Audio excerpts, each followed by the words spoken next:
thing about subplans is you never know when you're going to need them.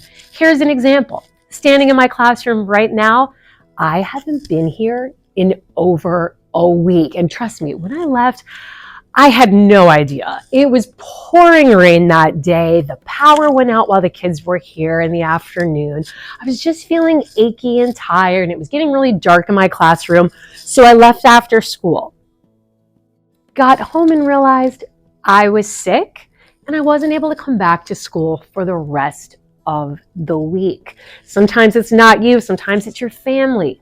For me, it's been my daughter. She goes to school here with me, and I got a note from the clinic that she had gotten sick, and I was able to pull out my emergency plans, pass them over to the person covering for me, and walk out the door with her in under 5 minutes. Sometimes you don't have a warning when you're going to be out, and trust me, in those situations, you don't want to be scrambling for your plans. Sometimes you do know that you're going to be out. For me this year, I was out for 2 days on administrative leave because I was presenting at the Virginia Art Education Conference, which was a great opportunity. But making those lesson plans still not very fun. So doing lesson plans is something that I actually will do over the summer at the end of the school year and get them ready for the coming school year. And I'm going to explain that and break that down for you in this video. Hey there, it's Katie Jarvis with Managing the Mess. If we haven't met before, I'm a K-6 elementary art teacher, and I teach at a Title I school just outside of Washington, D.C. Keep in mind that it is not easy to be a sub. I was a sub for just 1 month after I graduated. There was just a month left of the school year, and it was really an eye-opening experience for me. And if you have the opportunity, if you're someone that's just starting out in art education and you can sub, even if it's just for a few weeks, I recommend that you do it. Not only do we desperately need subs, but it looks fantastic on your resume, and it's a really good experience for you. Knowing that subbing is not an easy gig, you're gonna wanna make it easy for yourself, but also easy for the sub. Easy for yourself because no matter what the circumstances, working on a sub plan just isn't fun, okay? It's really not fun when you have a sick kid. It's really not fun when you're excited to go on a trip. So I recommend doing them ahead of time. So if you don't have emergency plans and something set away so that you could be out for a week right now, this is your sign that you need to do that right away. If you have a sub, you're lucky, okay? Often classes will get split up in many districts. So if you have a sub, you want to treat them right. You want to make sure that they come back. You don't want to leave really complex plans where they are feeling like they let you down and they feel frustrated because they might not come back and sub for you again. Often you're going to have a sub walk in with no notice or very little notice, and they literally have to start teaching immediately. Like when my daughter was sick, somebody from my building got pulled, they walked in, and they were the art teacher like 2 minutes later. So make things so easy that somebody could just walk right in and start teaching. Often your sub, remember, is not going to have any art training. They might not have any training working with kids or being a teacher, which also means they might not have any experience with art materials. So you really don't want to leave paint. You don't want to leave paper mache. You don't want to leave clay. You don't want to have them finish what you were already doing. You just want to keep it very simple. Pencils, crayons, maybe markers if you feel like your kids can handle it. And you want to leave just one lesson for the whole day. Now, I think this is what makes it easy for you, and it also makes it easy for the sub because you're just writing one detailed plan. So this might look slightly different from, because I teach kindergarten to 6th grade. That same lesson with kindergartners, it might just be crayon. There might be a book to go with the project. Same project for 6th graders and, the upper grades. They might be doing the same thing with marker. We're not reading the story, okay? But that is going to be really easy for the sub. I'm also going to make this so if they don't have any time to read my plan, which often is the case, they can still just kind of jump in and take over. So I'm going to make my lesson very visual so they can walk in, see my example. Okay, got this. I see what we're trying to do here. I can see the materials. I'm going to try my best with this without having to read all the details. Anything that you can do to set them up for success and make it easier is going to be worth it.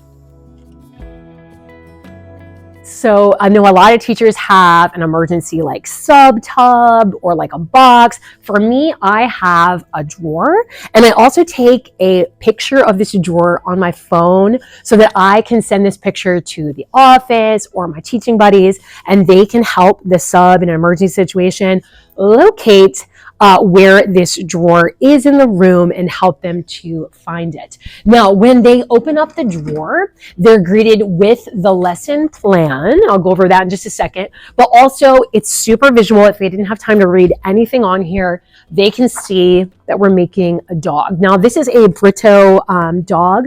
This is a lesson plan from Glitter Mates Glue, which is a seller on Teachers Pay Teachers. Love her products. I laminated these little design sheets to go along with that. So you can see, oh, look, there's dice there. There are dice in here. So this is something like you couldn't mess up. Even if you didn't like catch on that there were dice, you would be like, oh yeah, the kids have to take these patterns and need to put it on the dog. You could do this lesson if you just walked in off the street. What I have in here is enough dogs copied on construction paper for one day. So I've copied this on 12 by 18 construction paper, and I've enlarged it so that this will fill my hour-long classes for students to complete the dog. If they finish early, they can cut the dog out. That's listed in my plans. I will have at the bottom of my lesson plan how to make these copies on construction paper, and I link it to a video that I have on my YouTube channel, so you could use the same one.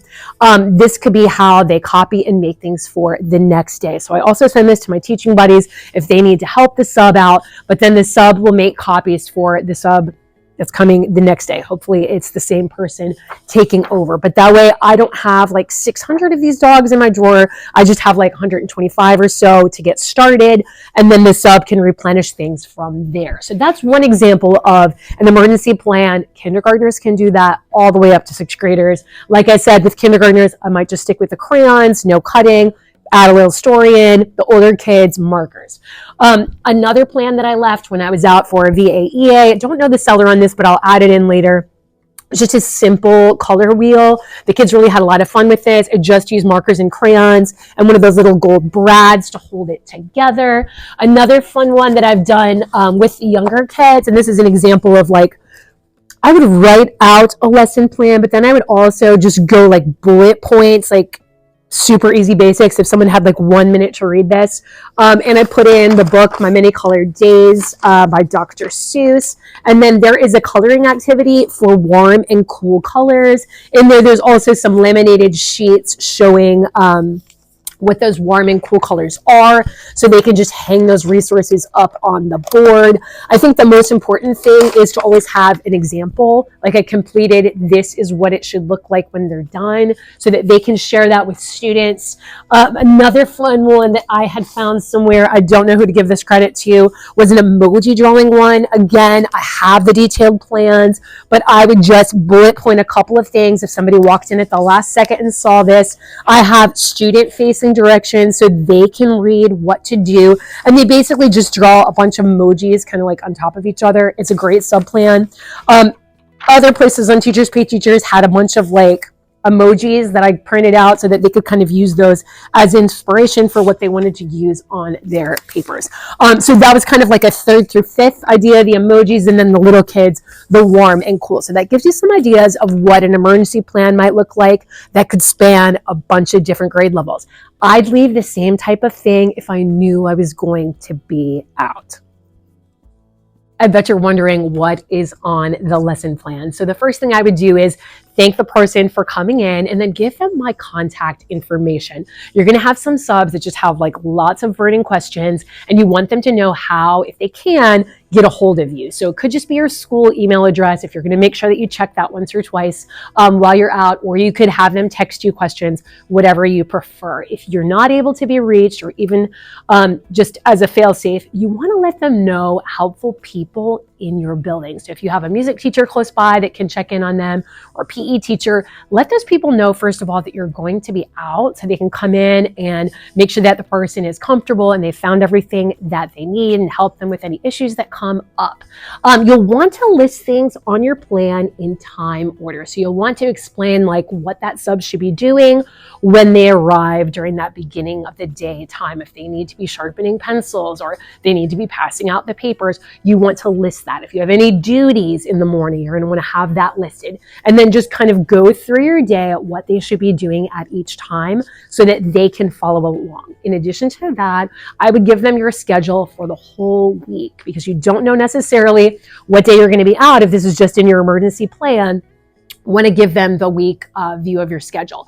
I will, in addition to attaching that here, just in case it comes loose or gets lost, explain where that is in my room. So I have it laminated and up on the board, and I will note that in my sub plans, as that's a place where they can find the schedule. So if they want to follow along while they're working in my room with that schedule, they can. I would definitely identify in the top part of your lesson plan, just like this basic needs to know section, with what the last class needs to do, because often this is a little bit different. Sometimes you dismiss that last class. Sometimes for me, the last class wipes off tables and puts up chairs. They might not get through my whole plan and like get to that part and realize that until the kids are gone. So I put that in the beginning, so I'm sure that they've read it. So at least it's in their brain to be thinking of. I will also then go through what steps they should do for the lesson and in what order with the students. When I explain the supplies need to be passed out, I would explain that I have job tables and they can have students pass things out. And then I would list the supplies that need to be passed out and then where they can be found in the art room, so that when the teacher's reading over this, they can sort of just look around and locate those things throughout your room. Hopefully the students can also help them with that as well. On my lesson plan, at the top in that needs to know section, I'm going to give them a brief overview of some of my classroom management tips and tricks so that they can use these with my students. The students will kind of be like, oh, this is just like when Mrs. Jarvis is here, and get on board that the sub and I are working together. The first thing that I note for them is that I have the students go over the rules at the beginning of each and every class. Now, typically, if you've seen my video, How to Start Art, I do this on my smart board, and the students do hand motions and they follow along. When I'm not here, I do have a bulletin board with the rules printed out there, and then the sub will just use that to have the students go over the rules. I explained that I have a happy and sad board where the sub can give the students points, and the students are working towards earning either a gold or a silver paintbrush based upon what kind of a day they are having. I will give the sub my art support report. What this is a little note, and I've actually revamped this. I just can't find the newer version because I'm coming back after a sub and it's missing right now. But I've revamped this. It's up on Teachers Pay Teachers, and it's just a little note. It's my communication with the classroom teacher. So I leave this for the sub, and my students know what this is. So if they see the sub, referring to this note, or the sub's holding this up, the kids will know, like, they're getting their name on that report. It's going back to the classroom teacher. I will give them my timeout locations in my room. For me, I have a little carpet in the back, or a spot where they can work in the front, that they can move people from where they are seated as a consequence.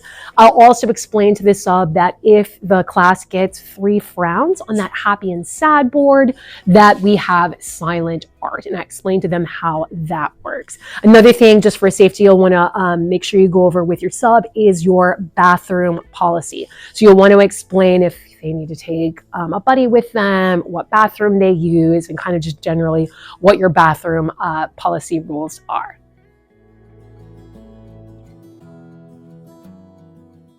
So how does this look for a planned absence? If I know I'm going to be out, I will email my plan to the sub as soon as possible. And I really like to include videos so they don't have to write everything out. So I have videos with how my happy and sad points work. I have videos with how my lining up routine works that subs can watch if they're interested in getting a little bit more details about my management and how things work. For many of my lessons, I have a video that kind of walks the sub through what the lesson would be. If they can see you in the room pointing like, This is the emergency drawer. Here's where the crayons are. That's going to be so helpful for them to step in and take over for you and for things to go smoothly for them.